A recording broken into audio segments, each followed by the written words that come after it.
an radika laha ahla.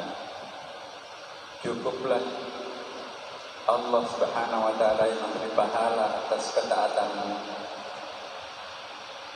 apabila Allah telah meridaimu sebagai ahlul ibadah. Saya ulangi, cukuplah Allah yang memberi pahala atas ketaatanmu apabila Allah telah meridaimu sebagai ahlul ibadah. Di dalam hidup kita Bapak Ibu, kita ada beberapa tingkatan. Saya mohon kita semuanya nanti mengukur diri kita, apakah kita sudah termasuk ahlul ta'ah, ahlul ibadah, atau mungkin masih rendah. Yang paling standar itu hanya KTP-nya Islam, tetapi masih suka mengejek, bahkan kadang-kadang menghina Islam. Itu adalah orang fasik. Orang fasik ialah Islam, formalnya Islam, KTP-nya Islam, akan tetapi tidak mengamalkan ajaran Islam. Bukan saja tidak mengamalkan Islam, tapi kadang-kadang menghina Islam, kadang-kadang menghina orang Islam, kadang-kadang sinis terhadap orang yang mengamalkan ajaran Islam. Itu orang fasik. Suka melecehkan atau mengejek orang-orang yang mengamalkan ajaran agama, seperti para peminum. Ada orang yang mau pergi ke masjid digangguin terus. Baik, penghuni surga diejek. Nah, orang-orang seperti ini adalah orang fasik. Orang fasik itu tidak ada upaya untuk memahami ajaran Islam, gak mau belajar, gak mau mendengarkan ceramah, gak mau ngaji. Itu orang fasik. Kalau istrinya pun kadang-kadang duluan beragama yang baik, sering menjadi sasaran karena dianggap menyita waktu, menyepelekan dirinya. Istrinya lagi sholat, marah, aku mau makan. Mendolimi istrinya karena mengamalkan ajaran. Gak boleh ikut pengajian majelis taklim. Ini orang fasik. Dan tidak terdapat tanda-tanda untuk berubah. Sudah bau tanah, umurnya sudah pensiun, tapi tidak ada kemajuan sedikit pun. Na'udzubillah, ini orang fasik. Tapi masih mengaku muslim. Kadang-kadang juga masih emosi kalau ada yang menghina Islam, tetapi dia sering menghina Islam. Nah, kita harus naik kelas Bapak Ibu. Mari kita naik kelas dari fasik menjadi Islam biasa, orang awam. Islamnya orang awam sudah mulai melakukan ibadah tertentu di depan rumah atau di mertuanya masih salat gitu ya. Kadang-kadang juga pura-pura puasa. Lumayan, kadang-kadang sudah punya baju koko. Kalau kemarin sama sekali gak pernah pakai sarung. Sudah mulai bersahabat dengan atribut Islam. Sudah mulai beribadah secara terbuka. Udah pergi sekali Jumatan, tapi terlambat. Ya. Gak mau pakai peci. Kemudian udah gak ada zikir-zikirnya sama sekali. Sudah mulai aktif mempelajari agama. Di tangannya sudah mulai ada buku-buku. Sudah aktif menghimbau keluarganya dan rekannya untuk beribadah. Ayo kita sadar. Tumben, biasanya kan gak gitu. Nah, itu orang awam. Sudah naik kelas dari fasik menjadi orang awam. Sudah berubah perilakunya dan etikanya menjadi lebih saleh. Sudah terbuka mengaku praktisi muslim. Anak buahnya kaget kalau dia pejabat. Oh, tumben. Biasanya nggak pernah salat Jumat. Ya. Udah mulai nanya waktu salat Jumatan mulainya berapa sih? Nah, yuk kita ke Istiqlal. Tapi azan baru datang. nggak tahu jalan pintu masuknya di mana, karena kita belum buka semua pintu. Wah, terlambat. Dia datang paling awal, paling lambat dia pulang paling pertama. Itu orang awal. Biasanya datang paling terlambat, pulangnya paling cepat kalau ke masjid. Nah, mari kita naik kelas. Bukan lagi orang awam, tapi naik kita menjadi dari awam menjadi ahlu ta'ah. Ini yang kita bahas juga pada Jumat ini. Apa perbedaan antara orang awam dan ahlu ta'ah? Kita lihat. Orang awam itu ibadahnya masih kadang-kadang ditinggalkan. Akan tetapi kalau orang sudah ahlu ta'ah, aktif melakukan rangkaian ibadah. Dia sudah mulai mengatur waktu. Nanti kalau kita pergi, habis enggak salat maghrib kita ini? Maghrib kan waktunya sedikit. Ya udahlah, tunggu aja salat maghrib dulu, baru jalan. Nah, itu sudah mulai ahlu ta'ah.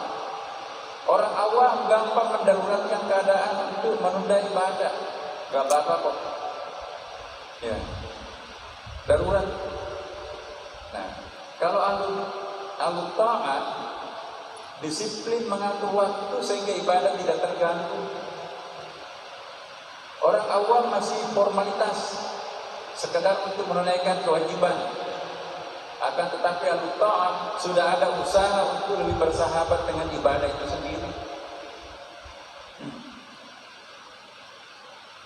Jadi orang biasa itu orang awam, yang penting aku udah salat, kok cepat sekali. Memang yang penting menunaikan kewajiban. Tapi kalau ahlu ta'ah sudah mulai menikmati sujudnya, sudah mulai menikmati rukuknya, enggak lagi buru-buru. Orang awam upaya meningkatkan pengetahuan keagamaan belum serius, jarang ikut pengajian, kalah sama istrinya. Tapi kalau orang sudah sampai ke ahlu ta'ah, sudah mulai aktif mempelajari agama. Kalau perlu panggil guru privat, belajar ngaji, tajwid bersama dengan anaknya atau bersama cucunya.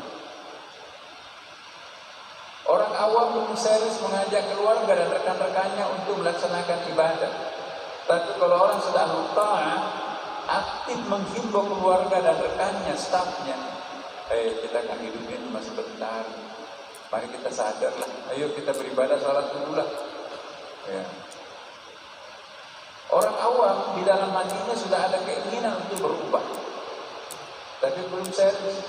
Tapi kalau orang sudah sampai menjadi ahlu ta'ah, berubah perilaku dan etikanya menjadi lebih saleh. Nah, kalau sudah menjadi ahlu ta'ah, Bapak Ibu, alhamdulillah, itu sudah ada kemajuan. Tetapi sekali lagi saya ingatkan, di atas langit masih ada langit. Kita masih ingin naik di atasnya ahlu ta'ah, ada yang disebut dengan ahlul ibadah. Apa perbedaan ahlul ta'ah dengan ahlul ibadah? Orang yang ahlul ta'ah, ibadahnya itu masih dirasakan sebagai beban, masih seperti burden, ya. Belum ada tanggung jawab, responsibility. Pokoknya saya melaksanakan ini kewajiban kok. Jadi kalau ahlu ta'ah itu masih formalitas. Tapi kalau orang sudah menjadi ahlu ibadah, ibadahnya sudah dirasakan sebagai kesenangan, pleasure, dan happiness, bahagia. Dia melaksanakan ibadah bukan karena ibadah itu wajib, tapi dia merasa cinta benar dengan sholat itu. Ya. Kita tanya, kenapa ada sholat? Why do you pray? Kenapa ada sholat? Because we have to pray, karena kita harus sholat, kan rukun Islam. Tapi kalau pertanyaan ditujukan kepada ahli ibadah, why do you pray? Because I love to pray. Jadi kalau I have to, itu ahli ta'ah. Tapi kalau I love to, itu sudah ahli ibadah. Nah, mari kita tanya diri kita, apakah kita melakukan ibadah itu karena kita harus, atau karena kita cinta terhadap ibadah itu? Kalau kita melaksanakan ibadah itu karena ada paksaan, kami rukun Islam takut masuk neraka, maka itu adalah ahlul ta'ah. Kalau ahlul ibadah tidak ada urusan surga dan neraka, Inna salati wa nusuki wa mahyaya wa mamati lillahi rabbil alamin. Ahlul ta'ah ibadahnya itu dimotivasi oleh keinginan surga dan ketakutan neraka. Ahlul ibadah itu tadi tidak dimotivasi oleh ingin masuk surga, tidak juga dimotivasi karena takut neraka. Pokoknya urusan neraka dan urusan surga urusannya Allah. Aku melakukan ibadah ini karena aku cinta terhadap Allah, aku cinta terhadap salat ini. Benar-benar salat tahajudnya nggak dibangunkan lagi, dia bangun sendiri otomatis. Salat duhanya, pokoknya meninggalkan ibadah-ibadah sunat seperti meninggalkan ibadah fardu. Meninggalkan puasa Senin Kamis seperti meninggalkan puasa Ramadan. Itu kalau orang sudah ahlul ibadah. Ahlul ta'ah menargetkan pahala dan tolak bala. Musim corona ini nanti mati loh. Harus pengampunan dosa kita harus ada, tolak bala. Jadi kalau banyak kematian dia salat. Tapi kalau ahlul ibadah gak ada urusan. Pahala dan tolak bala tidak pernah menjadi target. Itu gak ada hubungannya antara ibadah dengan pahala. Ambil surga itu, ambil pahala itu. Yang aku butuh bukan surga kok. Yang aku butuh ialah siapa pencipta surga itu sendiri. Ramadan kemarin aku tidak butuh Lailatul Qadar. Yang aku butuhkan siapa yang menurunkan Lailatul Qadar. Ambil ke Lailatul Qadar. Dia enggak tergila-gila mencintai malam 23, 27, ya malam ganjil 25. Kenapa? Karena setiap malam baginya adalah Lailatul Qadar. Enggak ada bedanya Ramadan dan bulan Ramadan di luar bulan Ramadan. Semuanya dia lakukan maksimum ibadah karena dia cinta terhadap ibadah. Itu ahlul ibadah. Ahlul ta'ah intensitas ibadahnya ditentukan oleh suasana psikologis. Kalau lagi mood, waduh, kalau main nangis-nangis dalam salatnya. Tapi kalau enggak, ya biasa aja. Nah, kalau ahlul ibadah, intensitas ibadahnya tidak ditentukan oleh mood, tapi ditentukan oleh cinta yang abadi. Jadi perpetual loving, cinta yang abadi terhadap Tuhannya, sehingga dimanapun dia salat, dimanapun dia beribadah, dia menikmati. Ahlul ta'ah ukurannya adalah formalitas, sedangkan ahlul ibadah ukurannya adalah substansi. Tapi Bapak Ibu, kalau sudah seandainya masuk ke kategori ahlul ibadah, jangan bangga. Di atas langit masih ada langit. Di atasnya ahlul ibadah ialah apa yang disebut dengan ahlullah. Apa bedanya ahlul ibadah dengan ahlullah? Kalau ahlul ibadah masih menyadari adanya subjek dan objek, itu ada pengemis itu, ada fakir miskin, ada anak yatim, kasihan. Bayangkan kalau kita jadi seperti itu, senang ya kalau kita bantu mereka. Ya udah kita bantu. Kalau Allah tidak ada engkau, tidak ada aku. Engkau adalah aku dan aku adalah engkau. Jadi ketika membantu orang seperti membantu dirinya, gak pernah menyesal kebanyakan. Itu Allah. Oi jangan, itu gak cocok tuh dikasih perahu, cocoknya dikasih ikan. Paling banter dikasih pancing. Masih pakai akal. Kalau Allah ya,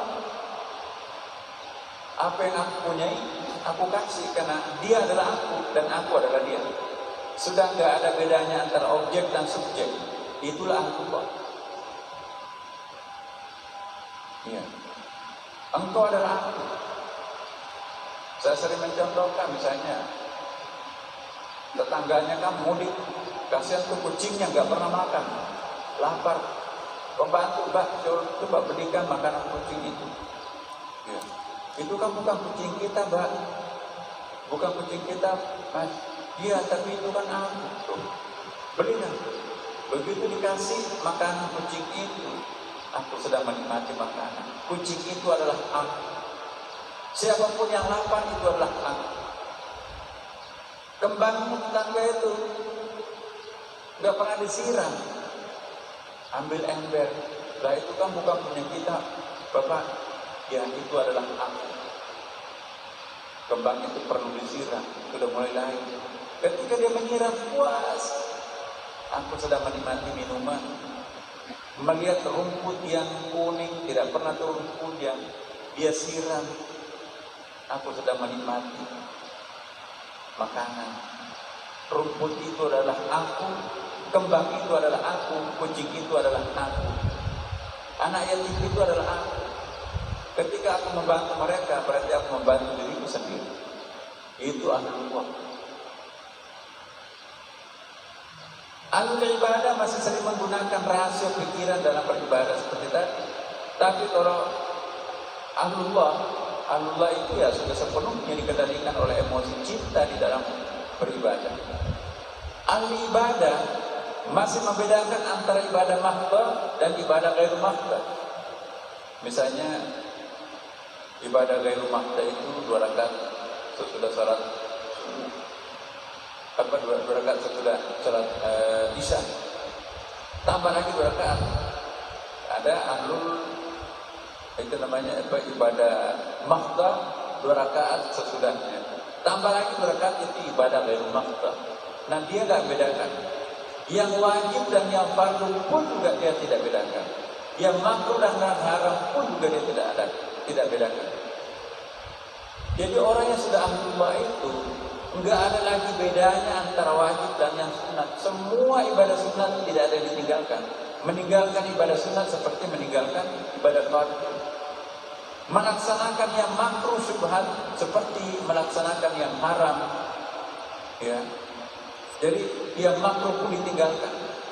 Jadi kamusnya hanya 2, ini boleh dan tidak boleh. Kalau orang awam, apalagi ya itu udah ini kan gak wajib kok. Jadi dia hanya pilih-pilih mana yang wajib. Kalau ahlul ibadah sudah mulai mencintai yang sunat. Tapi kalau ahlullah benar-benar tidak membedakan antara wajib dan yang sunat, semua dilakukan. Karena itu kan dicintai Allah kan. Tidak lagi membedakan antara makruh dan haram. Dua-duanya kan itu tidak disenangi Allah. Nah kalau orang menjadi ahlullah, subhanallah, tidak takut mati orang ini. Tuhan kita di dunia dia Tuhan kita juga, dia di alam barzakh kok di kuburan. Tuhan kita di akhirat juga. Di rahim ibu juga Tuhan kita sama. Kenapa harus takut mati? Jadi kalau orang sudah ahlullah tidak takut mati. Nah sekarang tanya dirinya Bapak Ibu, masih takut mati enggak? Kalau kita masih takut mati, berarti kita tidak berpengalaman mati. Mutu qabla an tamutu, belajarlah mati sebelum mati yang sesungguhnya. Apa yang dimaksud mati? Pernah saya jelaskan. Mati kan ada 2 macam. Mati dalam arti terpisahnya raga dengan nyawa. Udah dimandi, dikuburkan. Mati yang kedua ialah kembalinya roh ini kepada Allah Subhanahu wa taala. Itulah yang disebut innalillahi wa inna ilaihi raji'un. Kematian yang kedua ini tidak mesti harus melewati perpisahan jasad dengan nyawa. Ada orang setiap kali sholat dia kembalikan rohnya kepada Allah, begitu khusyuknya, itu mati. Itulah yang disebut innalillahi wa inna ilaihi raji'un. Kita dari sana, kita kembali ke sana. Kalau kita mampu mengembalikan roh kita kepada Allah, maka itu mati. Inilah yang disebut mutu qabla an tamutu.